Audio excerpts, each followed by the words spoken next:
তোমরা আমার এক্সাইটমেন্টটা আমার ফেসেই দেখতে পাবে, কারণ আমরা সকলেই জানি যখন আমরা মন থেকে খুব খুশি থাকি তখন নাকি আমাদের মুখে সেই খুশিটা ফুটে ওঠে।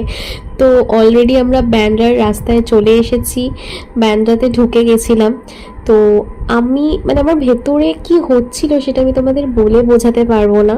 রাস্তা দিয়ে যাচ্ছি গাড়ি করে আর ভাবছি যখন আমি তার বাড়ির সামনে যাব আমার কীরকম অনুভূতি হবে। তো এই বলতে বলতে আমরা পৌঁছে গেলাম বাসেরা, যেটা কিনা রেখাজির বাড়ি। রেখাজির বাড়ি ক্রস করেই আমি যখন দেখতে পেলাম সামনে এত লোক, আমি বুঝে গেছি যে আমরা চলে এসেছি অলরেডি। ফাইনালি আমি শাহরুখের বাড়ি মান্নাতের সামনে এসে উপস্থিত হলাম। ভাবতে পারবে না তোমরা, আমি সত্যি লিটারালি কেঁদে দিয়েছিলাম।